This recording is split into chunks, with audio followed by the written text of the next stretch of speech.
Greetings, everyone. I'm excited to welcome Luke Arrigoni, founder at Loti. Luke, welcome to the show.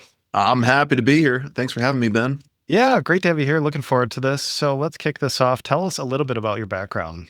Yeah, so my background academically in math, but don't give me a math test. It's been a long time. But for the last maybe 10 or 15 years, I've been building machine learning programs, kind of back before it was called that. They would call them like strategy developer, like big data developer. And of course, the latest wave of how do you make math to make you money is called AI. And then about 3 years ago, we did a project for a client where they wanted partial face recognition, and we kept intellectual property out of that. And we pointed it towards the internet. We built this thing that could delete. So they'd find something and then issue a delete. And Loti was born out of that. So about the last 3 years, our company's been through a couple of phases, but right now it's kind of a really accelerated growth phase. I'm kind of just holding on for it right now. Oh, that's great. And before we talk about Loti and the specific products and or services, so you mentioned kind of the idea or the IP was generated. You were working on a project or for a client, and just through that process or whatever happened, like we're able to keep that IP and then just spin that off and start your own company. Yeah, they had a really unique data set where they had partial faces labeled, which is a really hard thing to come by, right? And so if you're building a neural network and you need to figure out how to do this, what you need are partial faces that are labeled. So we got that data set, and of course we were able to keep the IP from it. And now, of course, like I'm not sure if our models are even the same from that, but like it was basically someone funded a little bit of R&D for us, and that allowed us to do something cool now. Okay, so interesting. So from that client project, so yeah, let's talk about Loti. What products and/or services does it offer? You know, the big thing, like the 30,000 foot view, is we find things that don't belong on the internet and we take them down. So it could be an impersonation. It could be non-consensual intimate images, revenge porn, right? It could be a false endorsement if you're a celebrity, or a misuse of your brand. Like, it's, some cartoon that you own the intellectual property rights for doing something that you don't want it to do, right? Those are all ways in which our system delivers value. Okay. Yeah, that's fascinating. So it could be, so this is, say, an image form or audio. Face and voice. Okay. So focused on the face and voice, and this could be personal brands, or even just, I assume, both corporate brands and personal brands as well. Yeah, we think about it as three different customers or three different products. We have a consumer product, so something that like I would use, right? It's like I don't have a lot of stuff. I have 30 or 40 things of me on the internet, right? And then a celebrity might have 30 or 40,000 things, or 3 or 4 million things on the internet, right? And so that's a different product. And then the last product would be an enterprise that has, a favorite cartoon that your kids love to watch, right? And so there's three different kinds of ways of thinking, but it's all the same problem. We like to say it's you where you don't belong. So if you're managing Buzz Lightyear, you don't want him to show up where he doesn't belong. And if you're managing yourself, you don't want that to show up either. So that's really it. It's trying to like find, search, and delete. Okay, interesting. So those three buckets. So if it could be just consumer. Hey, I just want to make sure I know where I'm online, or maybe I'm a coach, consultant, and stuff is out there. Celebrities makes a ton of sense, and then enterprises. And so right now, when was the company founded? About 3 years ago. Okay, about 3 years. So 3 years in, like, is there traction in all of those buckets, or one that's more popular than the other as far as that segmentation? Celebrities we have enormous traction with. Yeah, that's probably our blowout type product in terms of it's easy to find market fit for people that have desire and have the actual problem. So they know the problem is there, and the problem is actually there, and they have resources to help you solve it. Yeah. Okay. Yeah. Really interesting. And okay, so that makes a ton of sense. So the voice and the image, and founded 3 years ago. And then let's switch over to fundraising. How much capital have you raised to date? I think roughly 24 million. Okay. So 24 million, and looks like, is this right? A Series A of 16.2 recently? With Coslow. Okay, perfect. So about 24 million raised, 16 Series A. And so tell us, with that Series A, so you're 3 years in, what gave you confidence, or what said, or was there a traction or milestone that said we're ready for 16 million more dollars to scale the business? Yeah, we had a bigger vision we're executing on now, and I know it's so nebulous to say, like, I can't tell you everything about it, but Yeah. really there's an expansion of our mission that we got really excited about. And one of our existing investors, Khosla, we told them about this expansion of the mission as well, and they just were gung ho. They're like, what do we need for it? And it was a really simple conversation. Like, if we're going to execute on this vision, we'll need this many resources. And they've been a great partner ever since. Okay, so it's not only, all right, going from seed to Series A, and we're showing some traction, we're showing product market fit, let's continue to scale. But it sounds like, and again, you can't, like, some IP stuff going on Yeah. here, but you have something exciting that you want to fund and take the business to that next level. Yeah. Oh, so I can talk about practical parts. Like, so there's some elements of the defensive business we have now that 100% we were able to show good numbers for. Like, we had really good traction in terms of we were closing a lot of sales. A lot of the conversations we opened, we would close, and we were adding a lot of revenue every month. Any traditional startup could have raised just on that. But the caliber of VC and the kind of the motion that we're making now into the market with some of the other things we're building, it's helped us close that round faster. But also is even opening up conversations around a Series B already. Oh, wow. Okay. All right. So Series A onto the B. And then so 24 million raised to date. It's a lot of capital. So I'm curious, in that process, any big lessons learned or painful moments or moments that you'd like to share? Absolutely. So the raising the seed round felt impossible. I got so many no's, like dozens of no's. Like, I was getting no's 5 times a week kind of thing. And I was meeting every single day with the new venture team. And I realized at some point that I wasn't telling my story correctly.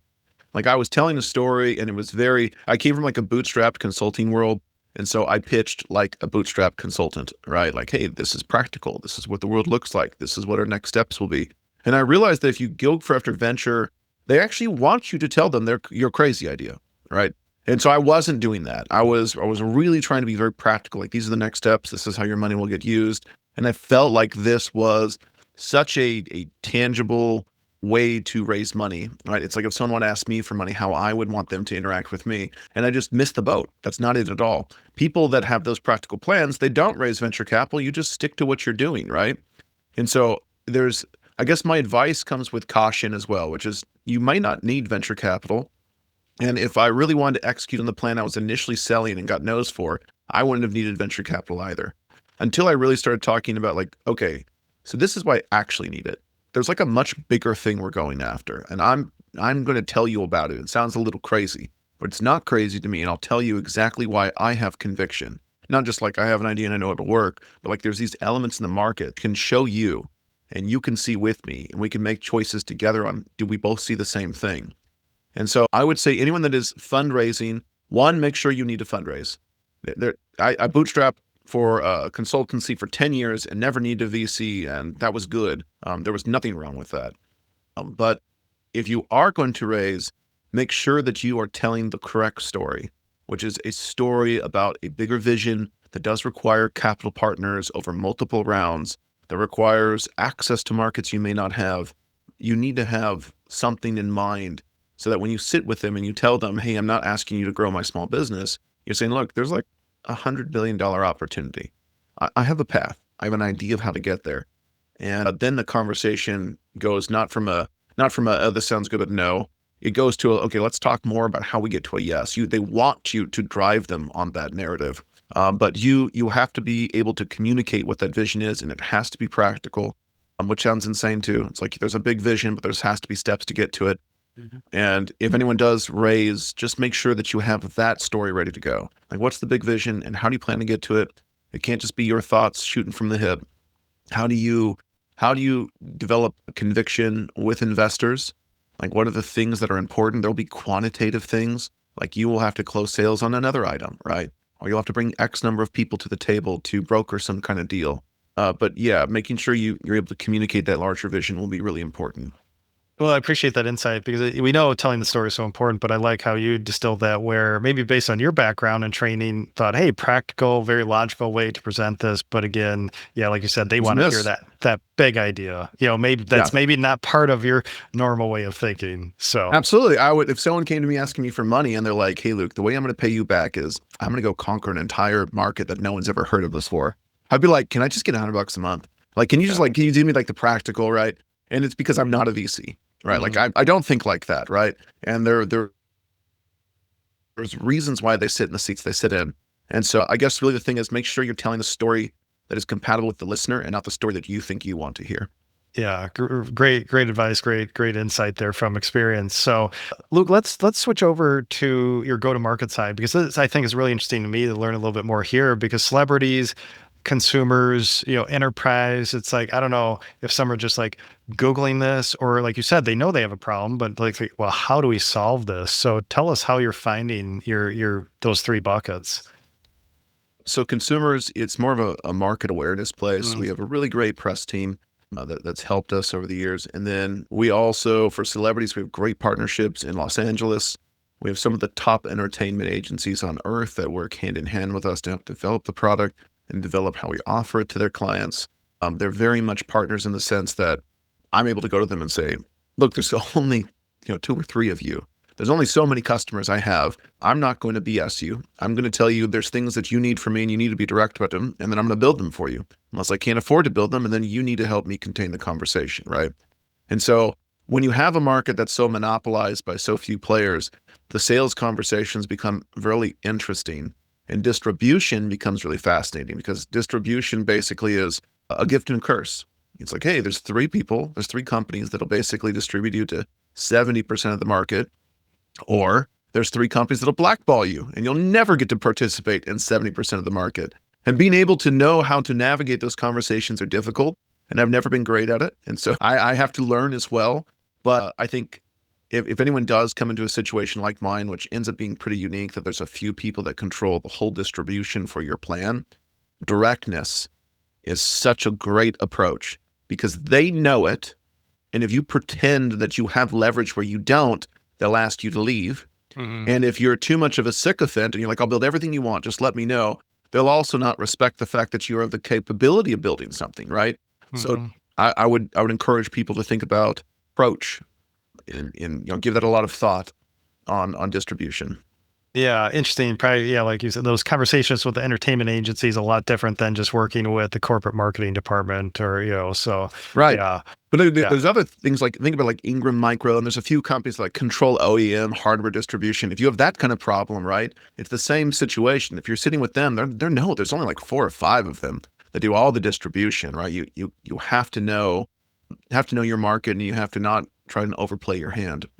Yeah. And with these entertainment agencies, is it something where you, in that sales process, like where you can help their offering, like your service can kind of expand, like make them not more credible, but it's just like maybe a more, full service, or they can do a lot more with your tech? So this actually speaks directly to approach. I would never insinuate that when I'm with them. Like that's, they do so much for their clients, but some of them have come to us and said, we think this will be for our offering. And of course, we love to hear that, and we support that. Where they say, this will make us more competitive in the market. So we are very supportive of that. We think that that is in fact the case, that if they use us and they go to pitch a client, say you should be with us because we have this service or access to this kind of technology, it will help them close that client better. But we tend to not open with, hey, you need us or you won't be able to compete. They've been around for 100 years and they know exactly how to compete without me. So once again, there's a subtleness in knowing what your real position, what your real power is in that market. Yeah. Yeah. So know your buyer. Yeah. Great. Know your buyer very well. Yes. Yeah. Know what not to say. It would be once again, like you can see the door. Like if you really think that we need your piece of tech for our whole business to work, like, you don't understand our business well. So. Yeah. Like I said, we've been around 100 years. We don't need you. So exactly. So it's really a balanced conversation around how you help them, and you listen to what they think the value is, and you support those values, and you try to educate other values. But I can't overstate it enough, especially in a space like entertainment. It's really important not to pretend you're holding more cards than you actually are. Yeah, I think a whole nother world, it sounds like. So say, agency or brand, they're interested, like, hey, this looks like this could help our offering. What about pricing? How are you pricing this product? So for celebrities, it's a couple $1,000s a month, and they're basically getting a private MSA. It costs us $1 million a month in hardware to run this thing, and they get it for a couple thousand. So it's a pretty good deal. And then in terms of consumers, we have a free product. So if someone's listening, they're like, I just want to Loti myself, right? Like just put something, see where I show up online. You go sign up on our site. You get 5 takedowns a month for free, but we show you the full result set for free. We don't want to charge on search. We just charge on takedown. And then if you're a brand and you're trying to protect coveted intellectual property that you have, you just want to reach out to us. We're in beta mode on that for a number of very large IP holders, and we're collecting more folks on that front. Okay. Interesting. Yeah. That's really helpful. So, and I did see when I went to your landing page website, I'm like, oh yeah, I could sign up easily for free and see where the SaaS CFO is roaming out there. So yeah. Appreciate that pricing insight. And then Luke, at this stage of your business, 3 years in, 24 million raised. What are those numbers, maybe operational metrics or financial metrics that you're focused on to guide the business? So for the longest time, we were really driven by what our month-over-month growth was. This is like the guiding light for most startups. It's not year over year. It's typically week over week or month over month. It's double prime. Like it is the acceleration of your acceleration that everyone is looking for. And so you try to do everything to boost those numbers. The thing we're doing now, though, like I said, I hate to be all vague about it, but we're actually taking a step back, even though I've spent 10 years in the space of how do I grow my revenue, into a slightly different thing, which is market share. Our next play is going to be a market share type play. And it's more important for us to think about how do we deliver solutions that are meaningful to everyone at a price point that everyone needs. And you might think, well, that's like revenue, Luke. It's not. There's 2 different optimizations you can do. For instance, for revenue, I might get 5 people to pay me 100 times more than anyone else. And that's not any market share, right? It's just, I found 5 really rich people to fund everything and my revenue will go through the roof. But if you think about a market share optimization, you're really thinking about a completely different mindset around like, I might not make as much money if I capitalize on this, but I'll get more people into my system. So that's really where our head is at the moment. Okay. Interesting. Well, we're going to have to watch as you guys go on this year and see what this market share play is. So very intriguing. So look, let's talk some stats and figures. Where is your company located? So we're Seattle, and then we have an office in San Francisco and then an office in India. Okay. And then what's your current team size? Roughly 50, just over 50 people. 50. All right. And anything you want to disclose around ARR revenue ranges? Oh, not right now. No, not right now. Okay. I'm guessing, it's growing. So, it's growing, but that's, like I said, that's not the target we're going for. Now bigger play. Yes, bigger play. Well, I'm going to keep watching. I think I'm going to sign up as well after this. So, Luke, appreciate you sharing your journey. And I always ask what's next for the company, but it sounds like we know kind of some interesting IP stuff going on, a market share play. Anything else you want to share as far as 2025, 2026 planning? I think that's really it is, the next year is going to be big for us. We're hoping the next few months we'll be able to do some releases that will be a little bit something I could come back on and share with you. But really, like for the most part, you've nailed it. We're doing more IP work. We're expanding our offering. We're trying to offer a free option to a lot of consumers so that they have the same tech that celebrities use, but at a free to cheap option for them. So we have some mission-driven objectives and some market-driven objectives. And we're hoping we could just execute really well on them in the next year. That's great. Well, I appreciate your time today and sharing your journey. Look forward to following Loti. Now, if listeners would like to learn more, or for everyone listening right now, just sign up under the consumer sign up. Where should we send them online? LotiAI.com. Okay, so Loti, LotiAI.com. That's to it. learn more and to sign up for that free plan. That's it. Well, perfect. Or you can find me on LinkedIn if you're part of an enterprise. I have a pretty unique name. I should show up at the top of the list. Okay. Yeah, it was easy to find your name on LinkedIn. So, Luke, appreciate your time, sharing your journey today. Really looking forward to following, seeing what's coming up next for IP and that market share play. And again, thanks for coming on the show. Thanks for having me.